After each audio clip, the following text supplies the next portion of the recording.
সংবিধানে শিক্ষা নিয়ে হাতে নিয়ে হাত, ভেদাভেদ সব ভুলে গিয়ে দেব আমরা সাথ। ভাইয়ে ভাইয়ে বিবাদ মেটায় ওই তো নওশাদ ভাই, ন্যায়ের পথে এগিয়ে চলাই মোদের পরিচয়। আইনসেলফের ঝান্ডা হাতে দুই বীরের দল, ভাঙো থেকে বাংলা জুড়ে বাড়ছে মনের বল। দুর্নীতি আর জুলুমবাজি হবে এবার শেষ, নওশাদ ভাইয়ের নেতৃত্বে গর্ব সোনার দেশ। নওশাদ ভাই লড়ছে একা সাধারণের তরে, ইনসাফ এবার আসবে আমাদের এই ঘরে ঘরে। নওশাদ ভাই জিন্দাবাদ, নওশাদ ভাই জিন্দাবাদ। Flashback to another new blog video. আশা করি তোমরা খুবই ভালো আছো এবং তোমাদের দোয়া ভালোবাসায় আমিও খুবই ভালো আছি। সো আজকে বার হচ্ছে আবারও নতুন একটা ব্লগে। তো আজকে ঘটপুকুরে আসছে আমাদের প্রাণপ্রিয় পীরজাদা নওশাদ সিদ্দিকী ভাইজান।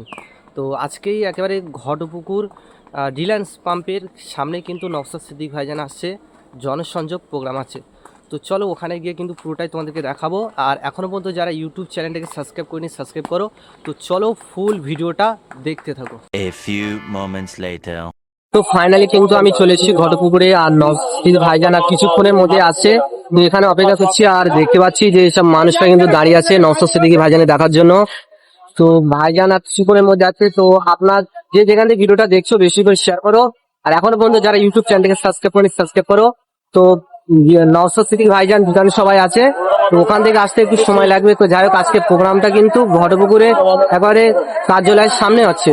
তো নওশাদ সিদ্দিকী ভাইজান বার হয়ে গেছে, তো একটু সময় দেরি হচ্ছে। যাই হোক নওশাদ সিদ্দিকী ভাইজান আসলেই তোমাদেরকে দেখাবো। তো যে যেখান থেকে দেখছো ভিডিওটা শেয়ার করো। চলো ফুল ভিডিওটা দেখতে থাকো।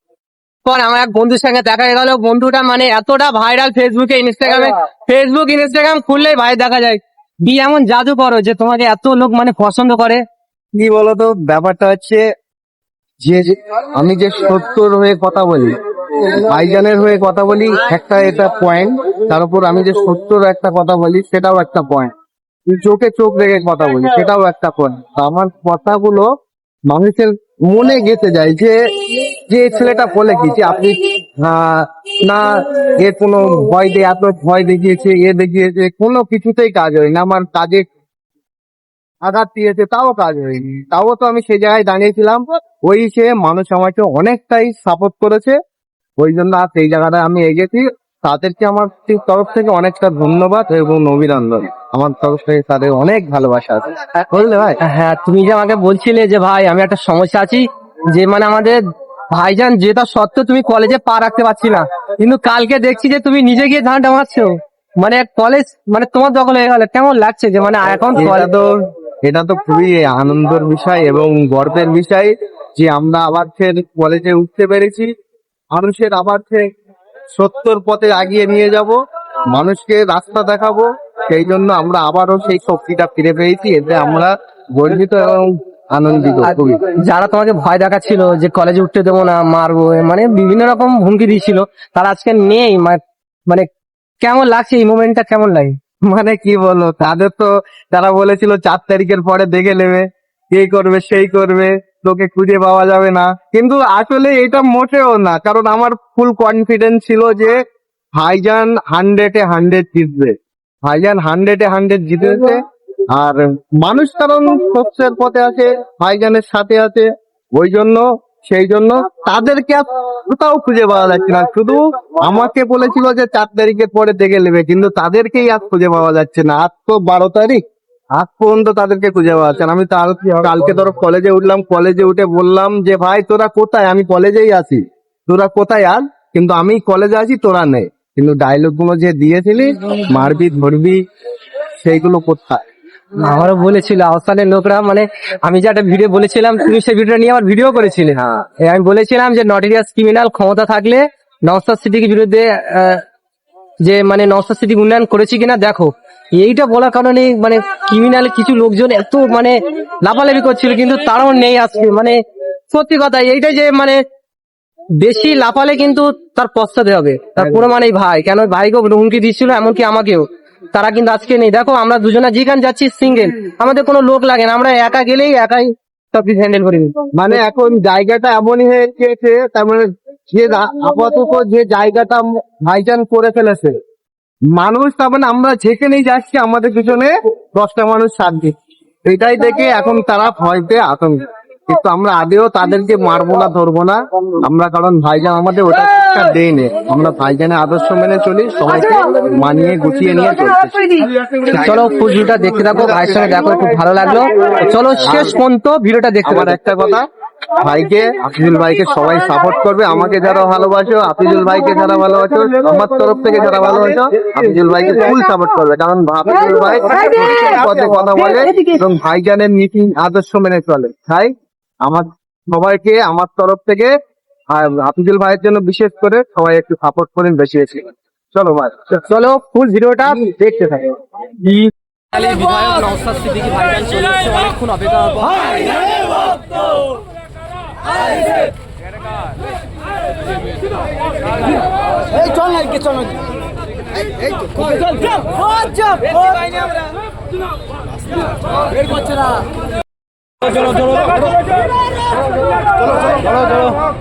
चल भाई चल चल कैमरे मुख में चल देखा जाবে না চল আগে চল বাবু আগে চল রাস্তা ক্লিয়ার করো চল রাস্তা ক্লিয়ার করো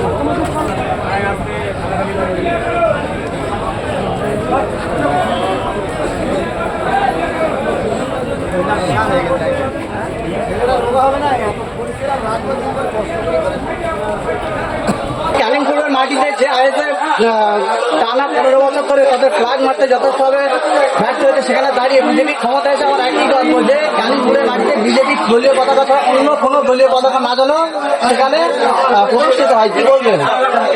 সবার প্রশ্নের উত্তর দিতে হবে। এখন নেতা সাজছে তো নাম কামাতে হবে, এখানে একটা দুটো কথা বলতে হবে, ভাইরাল হতে হবে, বড় নেতা হওয়ার শখ দেখেছে। এতটুকু শুধু বলতে চাই, আইনের ঊর্ধ্বে কেউ নয়, সে বিজেপি হোক আর তৃণমূল হোক আর যে কেউ। পশ্চিমবাংলার বিভিন্ন জায়গায় আইএসএফ এর পতাকা আস্তে আস্তে উঠতে শুরু করেছে, আগামী দিনে উঠবে। বাংলা পক্ষ গর্ব চট্টোপাধ্যায় কি কারণে হয়েছে ভাই? ইভিএম নিয়ে বিতর্কিত মন্তব্য করেছে। ইভিএম নিয়ে এটা যেটা শোনা যাচ্ছে, ইভিএম নিয়ে বিতর্কিত মন্তব্য করার জন্য নাকি গ্রেফতার করেছে। আবার শুনছি তার বাড়িতে নাকি 24 রাউন্ড কার্তুজ পাওয়া গেছে। এটাও শুনছি তার নাকি ওটা সিকিউরিটি ছিল, সেই সিকিউরিটির কার্তুজ। এখন প্রতিহিংসা পরায়ণ ভাবে যদি কাকে গ্রেফতার করা হয়, আমি এর চরম বিরোধী করব। কারণ মানুষের মতামতের স্বাধীনতা আছে। ইভিএম নিয়ে যদি কেউ বলে, তার যদি রাগ হয়, সেজন্য অন্যায়ভাবে তাকে ফাঁসিয়ে যদি গ্রেফতার করে, আমি তার বিরুদ্ধে। এবার এটা বিচারাধীন, এবার বিচার হবে। ওই রাউন্ড কাজ ছিল না ছিল সময় কথা বলবে। বাংলাদেশে আন্দোলন হচ্ছে, বলছে ভারতবর্ষে পশ্চিমবাংলায় মুসলিমদের উপর অত্যাচার হচ্ছে, বিজেপি সরকার আঘাত করবে। কি বলুন? আন্তর্জাতিক বিষয় তো। অনেক ভুলভাল ভিডিওতে এখানে ছাড়া হচ্ছে। বাংলাদেশের ভিডিও আমাদের এই পশ্চিমবাংলার বলে চালিয়ে দেওয়া। আমি আপনাদের মাধ্যমে সাধারণ মানুষকে বলবো, এগুলো সতর্ক থাকবে। বাংলাদেশের অত্যাচার দেখিয়ে পশ্চিমবাংলায় বিজেপি ফায়দা উঠছে, এটাও হতে পারে। পশ্চিমবাংলার অত্যাচার দেখিয়ে বাংলাদেশের রাজনীতি দলগুলো ফায়দা উঠতে পারে। দেশের অভ্যন্তরীণ ব্যাপার আমরা বুঝবো, বাংলাদেশের অভ্যন্তরীণ ব্যাপার তারা বুঝবো। তবে বৃহত্তর স্বার্থে বাঙালি আমরা, সে স্বার্থে আমরা ভালো খারাপের পরামর্শ দিতে পারবো। অনুরোধ এতটুকুই, কারো কথায় উত্তেজিত হবেন না, law and order situation create হোক, কাজ করবেন না। যদি মনে হয় এখানে বিশৃঙ্খলা কে করতে চাইছে, লোকাল থানায় কমপ্লেন করে আমাদেরকে জানান, আমরা তাতে প্রশাসন ব্যবস্থা গ্রহণ করে সর্বোচ্চ অনুরোধ করছি। ফেক ভিডিও সার্কুলেট করবেন না।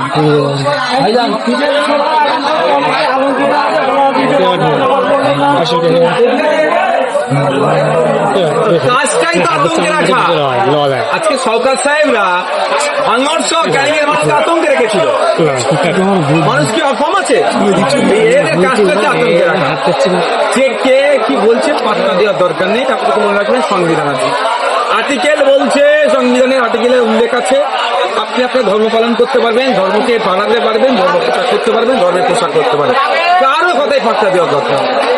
আতঙ্কিত তারা বেশি হচ্ছে যারা মেরে লুটে খেয়ে রেখে দিয়েছে।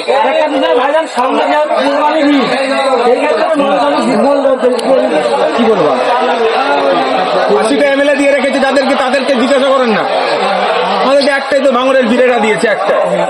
সব বলবে 80টা তাদেরকে বিধায়ক কেন দিল? বারবার বলেছিলাম বিজেপিকে দিয়ে তৃণমূলকে আটকানো যায় না। এই 80 টাকা যদি আজকে বাম আইএসএফ এর হতো, এই প্রশ্নটাই করতে লাগতো না। তারপরেও বলবো দেশের আইন বিচার ব্যবস্থা আছে, অহেতু কেউ ভয় খাবেন না, ঘাবড়ে যাবেন না। ঘাবড়ানো হচ্ছে তৃণমূলের একটা অংশ, যারা মেরে লুটপাট করে খেয়েছে, তারা মানুষকে আরো বেশি ঘাবড়ে দেওয়ার চেষ্টা করছে। কোন জায়গায় যদি মনে করেন কোনো অপ্রীতিকর ঘটনা ঘটাতে পারে, প্রশাসনকে জানান, আমাদেরকে জানান, আমরা আমাদের সর্বোচ্চ দিয়ে সেগুলো আটকাবো। ধর্মীয় অনুষ্ঠান হবে, বিগত দিন ধরে হয়ে আসছে, আগামী দিন ধরে হবে, আগামীতেও হবে, কেউ আটকাতে পারবে। Thank you.